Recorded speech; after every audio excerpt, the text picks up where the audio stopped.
Venga, vamos con nuestra ventana a la ciencia y a la tecnología, que como cada miércoles nos trae Miguel Ángel Pérez Lucas. Ya está por aquí, Miguel Ángel, ¿qué tal? Buenas noches. Hola, Pachi, buenas noches. Fíjate que hace poco, en el anterior, habrá que investigarlo, hablábamos de enfermedades raras, y hoy toca hablar de una que, bueno, desafortunadamente ya no podemos decir que lo sea, el Alzheimer.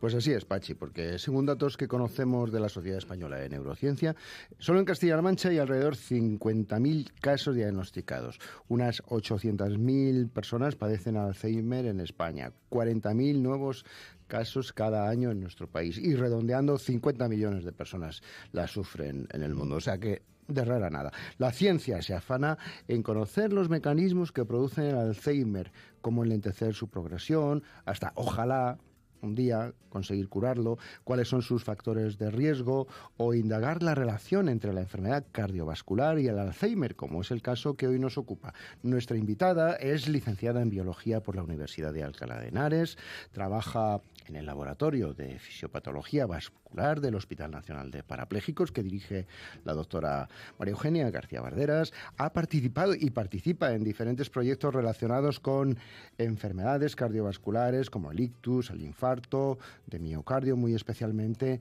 la estenosis, es decir, el estrechamiento de la aorta. Ha colaborado con importantes hospitales de toda España y también en la unidad de investigación de biogeoquímica analítica del Helmut Zentrum, llevo toda la tarde a ver si me sale de un tirón, de Múnich, en Alemania. Bueno, pues vamos a dar la bienvenida a la doctora Laura Mouriño. Buenas noches y gracias por regalarnos tu tiempo. Buenas noches a los dos, gracias a vosotros. Gracias, Laura, por venir. Buenas noches, ¿cómo se dice esto? Helmholtz. Sí, Helmholtz. Es que es alemán. Tampoco aprendí mucho alemán. No aprendiste. Bueno, No. Por entrar en materia, Laura, ¿qué es el Alzheimer y por qué es un reto tan gigantesco, tan complejo para la ciencia a la hora de intentar encontrar, y ojo, estamos hablando más desde el deseo, una curación? Bueno, pues el Alzheimer es una enfermedad que, como casi todo el mundo sabe, afecta al cerebro, ¿no? Es una enfermedad que afecta muchísimo a quienes la sufren, también a los cuidadores que llevan una gran carga, y es una enfermedad que afecta a la memoria, al comportamiento, también afecta mucho a los pacientes a nivel emocional en cuanto a cómo gestionar las emociones, genera muchísima desmotivación en ellos. Entonces, para explicar bien cómo funciona, ¿no? A mí me gusta mucho utilizar la analogía de la biblioteca. Imaginaros que vuestro cerebro es una biblioteca que está lleno de libros hasta arriba, y cada libro al final pues tiene vuestras vivencias, vuestros recuerdos, ¿no? Y que van desapareciendo páginas de esos libros.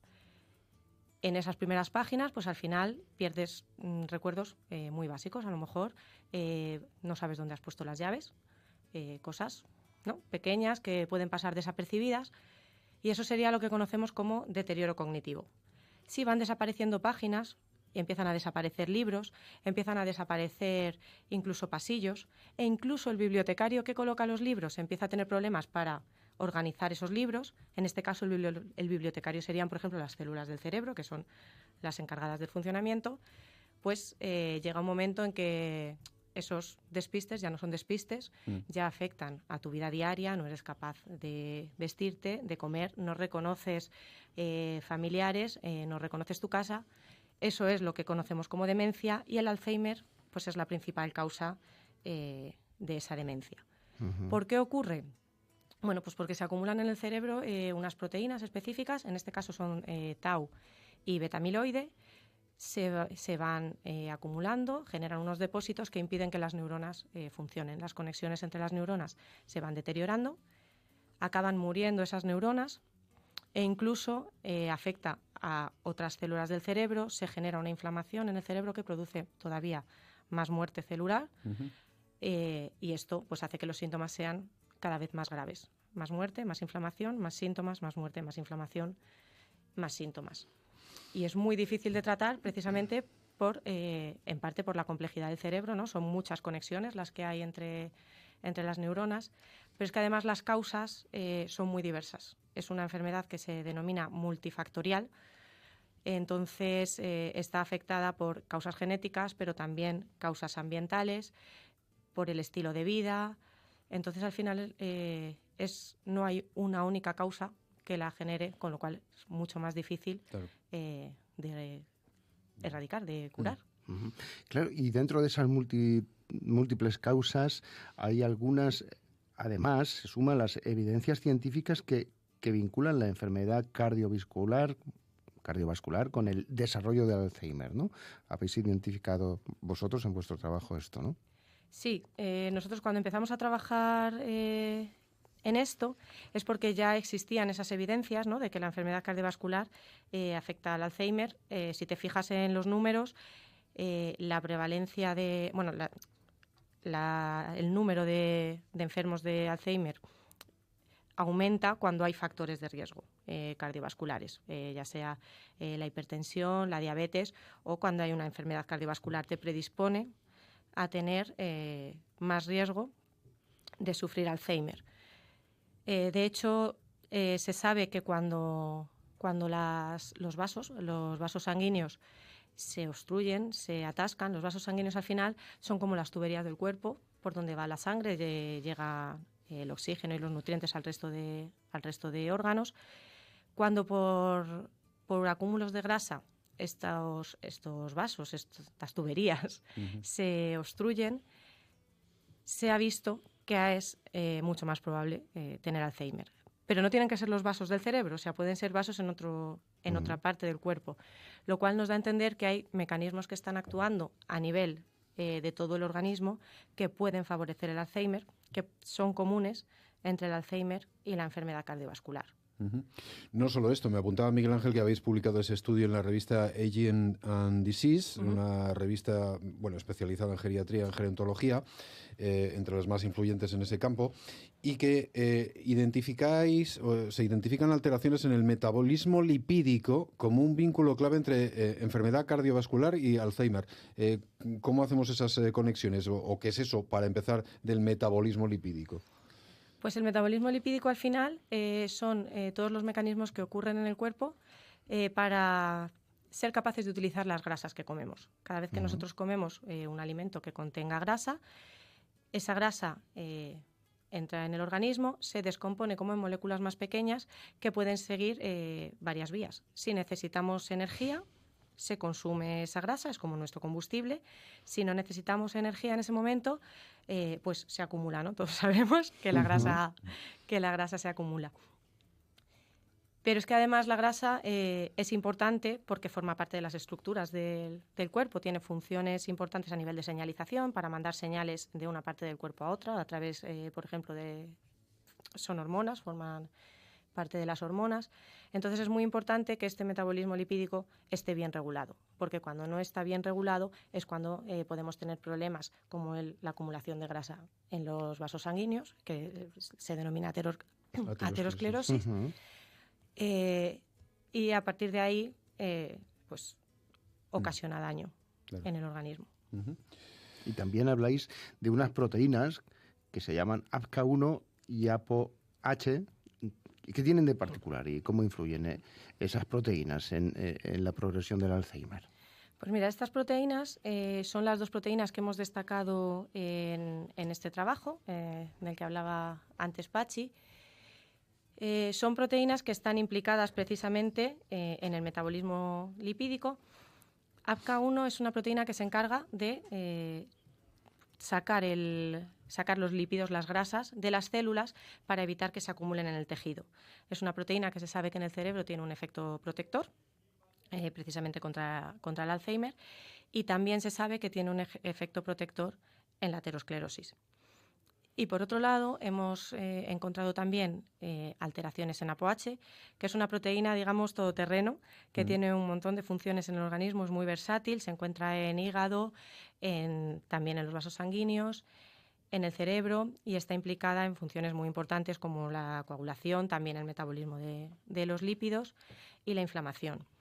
¿Y qué hemos visto nosotros en este artículo? Porque eso ya se sabe que están implicadas en enfermedad cardiovascular sobre todo. Entonces nosotros en este artículo lo que hemos hecho ha sido analizar sangre de pacientes controles, es decir, pacientes sanos que no tienen ni enfermedad cardiovascular ni tampoco Alzheimer, pacientes con enfermedad cardiovascular, pacientes con Alzheimer y pacientes que presentan ambas. Y al medir los niveles de estas proteínas hemos visto que iban en aumento. Los controles tenían niveles, una cantidad de proteína más baja, enfermedad cardiovascular más, Alzheimer más, y los que tenían las dos patologías tenían niveles bastante más altos que los otros 3 grupos. Por lo cual, pensamos que la regulación de estas proteínas que afecta a a enfermedades cardiovasculares, pues también está implicado en el Alzheimer. Cuando coexisten las dos enfermedades, esas diferencias son mayores. Ya nos hablabas antes de que tiene un origen multifactorial, ¿verdad? Pero ¿hay algún tipo de prueba o de análisis clínico que permitiría identificar a personas con mayor riesgo y en consecuencia o como consecuencia de ello la posibilidad del diseño de un plan preventivo específico para estas personas? Hay algunas pruebas. Hay una prueba genética, por ejemplo, que además ahora mismo está muy en auge porque Chris Hemsworth, el marido del Zapataki, Thor, Sí.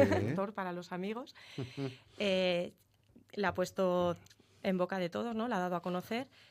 Ahora todo el mundo sabe que el gen ApoE4 te predispone para tener Alzheimer, que no quiere decir que lo vayas a tener.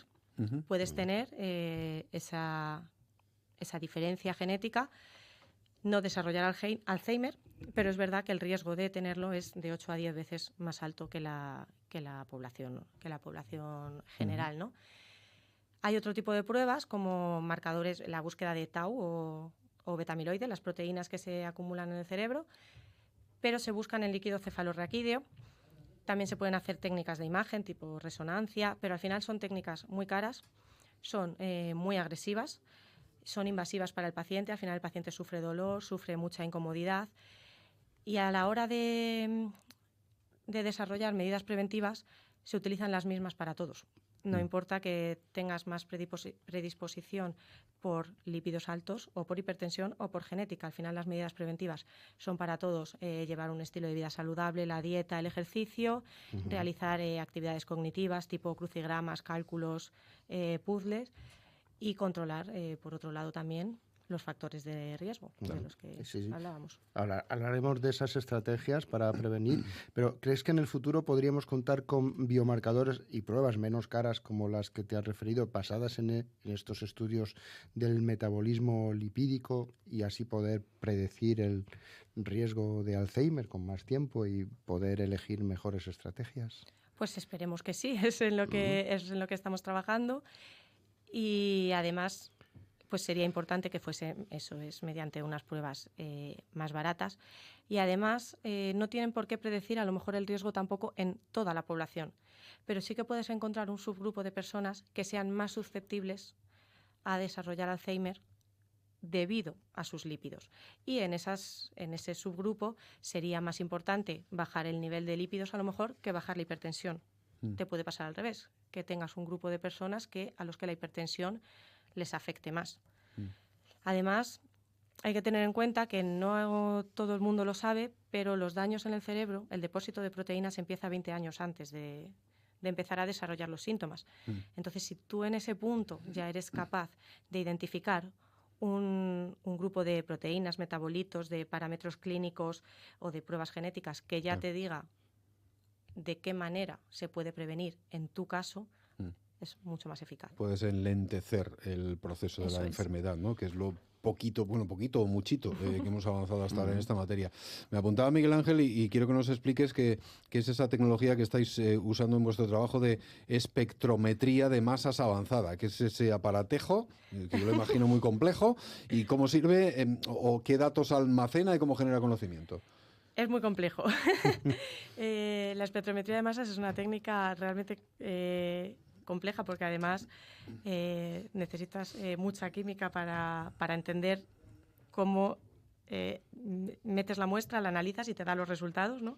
Pero básicamente al final lo que tú obtienes es una lista de componentes que se encuentran en tu muestra, en este caso en la sangre, una lista de componentes y la cantidad que hay de cada componente. Es una técnica, como digo, que es muy cara, pero a cambio es muy fiable, es muy robusta, los resultados son muy reproducibles cuando la utilizas de continuo.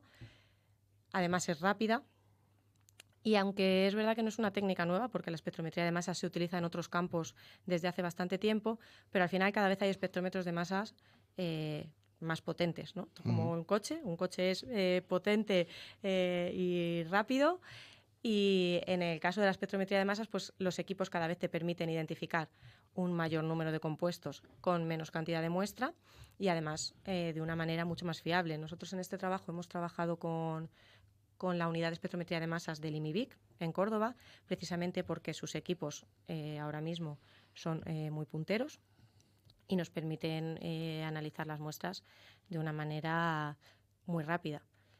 Y además es que esta técnica tiene una peculiaridad, ¿no? Como la utilizamos nosotros, que en este caso es para el análisis de proteínas y de metabolitos, de compuestos pequeños, que generalmente cuando hacemos ciencia partimos de una hipótesis, es decir, tenemos una idea que queremos comprobar si esa idea es cierta o no. Cuando utilizamos espectrometría de masas para buscar todos los compuestos que encontramos en una muestra, no tenemos esa hipótesis predefinida. Yo no voy a ir y voy a decir, si enciendo la luz, o sea, si le doy al interruptor, se enciende la luz. No voy a ir y voy a decir, tengo diferencias en metabolismo lipídico. Voy a buscar proteínas que estén relacionadas con los lípidos. No, yo voy a introducir la muestra en el equipo después de procesarla y todo lo que me encuentre me lo va a dar como resultado. Me va a dar un listado de absolutamente todo lo que hay. Entonces nos ofrece muchísima información, nos permite abrir nuevas vías de trabajo, porque nuestra única hipótesis es, hay diferencias entre estos pacientes y estos otros. Todo lo que nos encontremos es información adicional que nos abre nuevas líneas, en este caso hacia el metabolismo de lípidos, de grasas. Estaba pensando en la pujante inteligencia artificial, que ya, como bien sabe Pachi, no hay entrevista en la que no salga lo de la inteligencia artificial. Lo que tú cuentas es bueno, valorar, cotejar, analizar datos, la proteómica, ¿no? Estudiar proteínas. ¿Qué papel crees que puede llegar a tener la inteligencia artificial en todos estos estudios maravillosos que hacéis y cómo os puede ayudar para generar conocimiento? Pues probablemente al final tenga mucho. Ahora mismo los estudios que se están haciendo con inteligencia artificial van sobre todo dirigidos a analizar de forma masiva imágenes de resonancia magnética. Se ha publicado recientemente, hace un par de años, yo creo que más o menos, que se publicó un estudio en el que analizaron 20.000 imágenes de resonancia y querían ver la diferencia entre la edad real del cerebro y su edad biológica. Entonces, estudiaron el envejecimiento del cerebro mediante un algoritmo que habían desarrollado, un modelo matemático, pero ese modelo matemático estaba basado, ya te digo, como en 20.000 imágenes, en más de 20.000 imágenes. Pudieron relacionar algunos parámetros que habían visto en las imágenes con biomarcadores de Alzheimer, de forma que relacionaron ese envejecimiento prematuro del cerebro con esos marcadores de Alzheimer y eran como 2.000 pacientes sin deterioro cognitivo o con un deterioro cognitivo leve. Entonces eso al final, llevado a gran escala, pues te permite realizar análisis muy complejos. Pero claro, necesitas realizar los experimentos que te den esos datos primero. Si hace falta hacer más análisis ómicos o de cualquier otro tipo que te permitan ampliar esas bases de datos ómicos, para poder realizar. Cada vez que nos sale una palabreja que... Ómicos. Por favor, perdón. ómicos. Los estudios ómicos, en este caso estoy diciendo que yo he analizado proteínas y metabolitos. El estudio de todas las proteínas es la proteómica, el estudio de todos los metabolitos, la metabolómica. Quizá lo más conocido es la genómica. Claro. A día de hoy llevan todos la coletilla del ómico. Ómicos. En todo caso, es evidente que lo que aprendemos aquí es en el manejo de millones y millones de datos, Sí. en el manejo rápido, en el cotejado de todos esos datos, etcétera, etcétera. Eso No quiero que dejemos de hacer especial hincapié en materia preventiva, porque seguramente es lo mejor que podemos hacer desde un medio de comunicación. Aparte de que nos des a conocer, doctora Laura Mouriño, lo que estáis haciendo. Pero de estos factores de riesgo que hemos comentado, hipertensión, diabetes, colesterol, tabaquismo, obesidad, no sé si hay alguno que tiene un impacto más significativo en el Alzheimer y la segunda es en qué medida la modificación de alguno de esos factores de riesgo puede realmente frenar o evitar la aparición de la enfermedad. Pues en los primeros estudios que se hicieron se le daba mucha importancia a la hipertensión, a la dislipemia o el colesterol y a la diabetes. Pero cada vez hay más estudios que hablan también del ejercicio y de la dieta, de la vida saludable. Entonces, elegir uno de todos ellos es complicado. Posiblemente dependa de cada persona. Y eso es lo que queremos tener en cuenta después a nivel de prevención. Hoy ya se sabe que disminuyendo los factores de riesgo, disminuye el riesgo de Alzheimer. Pero no se sabe a través de qué mecanismos. Entonces, se hace unas medidas preventivas generales a nivel de toda la población. Claro. Y también supongo que por género afecta de una manera o de otra. Sí, es una enfermedad que se da más en mujeres, son 2 mujeres por cada hombre y además es más severa, evoluciona más rápido y los medicamentos, los 2 medicamentos que hay nuevos que acaban de aprobar afectan también de manera diferente, son menos efectivos en mujeres, pero por contra sí que parece que controlar los factores de riesgo es más efectivo en mujeres que en hombres. Entonces, por eso es importante separar bien los grupos, hacer estos subgrupos para poder realizar medidas personalizadas, una medicina personalizada que se dice ahora, ¿no? Poder tener medidas preventivas y también terapéuticas dirigidas a cada grupo de personas. Hablabas al principio, no me ha caído en saco roto, de la familia, los cuidadores. Bueno, tú decías los cuidadores, pero claro, normalmente es el entorno familiar. De hecho, en el Laboratorio de Fisiopatología Vascular habéis publicado una guía de cuidados, ¿no? Sí. Para la familia, la ciencia, perspectivas de futuro de Alzheimer. ¿Cómo es de importante esto? A mí es de lo que más me ha gustado, me ha parecido importantísimo. Cuando nosotros empezamos a trabajar con Alzheimer, no sabíamos prácticamente nada de la enfermedad, más allá de lo que sabe casi todo el mundo. Sabíamos mucho de cardiología, sabíamos mucho de proteómica y eso era muy aplicable al Alzheimer, pero teníamos que ponernos a estudiar, necesitábamos conseguir financiación. De hecho, estábamos tan ilusionados que hicimos un crowdfunding, o sea que pudimos empezar el proyecto gracias a la participación ciudadana y también a un proyecto que nos concedieron de la Sociedad Española de Cardiología. Y en esa locura nos encontramos con FEDACAM, la Federación de Pacientes de Familiares de Alzheimer de Castilla-La Mancha, y con Inés, que nos apoyó muchísimo y a la cual le propusimos en un momento dado la realización de esta guía. Fue un sí rotundo, porque es una asociación que apoya la investigación muchísimo. Entonces empezamos a trabajar con especialistas en geriatría, cardiología, también con un neurólogo, con especialistas en enfermería, con gente de la asociación y con las familias para generar esta guía, ¿no? Es una guía en la que intentamos dar unas pequeñas pautas, ideas, ¿no? para que la vida con los pacientes sea más sencillo, se haga más llevadero. Hablamos de tratamientos, de prevención, también de investigación, por supuesto, y nos ha permitido además tener contacto con muchas familias. Hemos podido participar en eventos divulgativos, nos invitaron desde la AFA, desde la Asociación de Familiares de Alzheimer de Valdepeñas, nos invitaron Noemí y Vicente al Paseo del Recuerdo que hacen todos los años por el Día del Alzheimer. La verdad es que es una experiencia maravillosa, porque al final son ellos los afectados y te cuentan de primera mano, ¿no? Lo que necesitan, que no es investigar tampoco porque sí. ¿Qué necesitáis para que vuestra vida sea mejor, sea más fácil? Nos queda apenas un minuto, pero Miguel Ángel te quiere pedir que saques la bola de cristal. Y preguntarte, Laura, ¿cuál crees que será el próximo gran avance en la lucha contra el Alzheimer y cuánto de cerca o de lejos estamos de lograrlo? Complicado. Ahora mismo... Puedes decir lo que te gustaría también, en vez de lo que realmente crees que va a pasar. A ver, de las líneas que se llevan, ¿no? que son muchas, yo creo que ahora mismo me quedaría con 2. Por un lado, se están investigando tratamientos para reducir la acumulación de betamiloides y de tau en el cerebro. En pacientes con síntomas leves se está viendo que se ralentiza el avance y se acaban de aprobar 2 fármacos que hacía como más de 20 años que no se aprobaba un fármaco nuevo para el Alzheimer. Entonces, por ahí seguramente haya muchas mejoras. Y el otro es la prevención, intentar buscar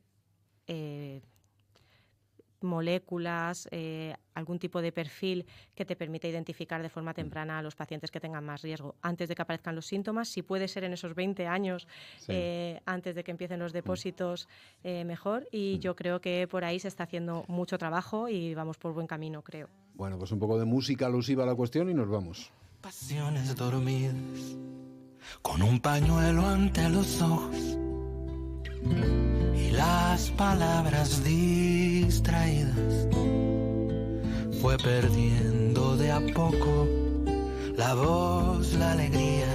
Música de Pedro Guerra, ¿no? Así es, Alzheimer es una letra que escribió Pedro Guerra y que se nutre de los recuerdos de la enfermedad que se apoderó de su abuela paterna, dejándola con la mirada perdida en algún lugar de su pasado, desconectada del presente. Al cantautor canario le parece importante estar presente de alguna manera en la toma de conciencia y la investigación de esta enfermedad que afecta a tantas y tantas personas y de la que nadie está libre de poder padecer. Así que desde Habrá que investigarlo, pues mucho ánimo a las familias, porque hay gente que está ahí dándolo todo y investigando este asunto. Pues con Pedro Guerra nos vamos y despedimos a la doctora Laura Moriño. Gracias por por enseñarnos a conocer la enfermedad que se está investigando y la tarea preventiva, que nos va a venir muy bien. Gracias, doctora. Gracias a vosotros. Miguel Ángel, aquí lo dejamos. Te esperamos el miércoles. Un placer. Noticias de las 10 ya mismo con Javier Mateo. Mañana volvemos. Gracias. Adiós.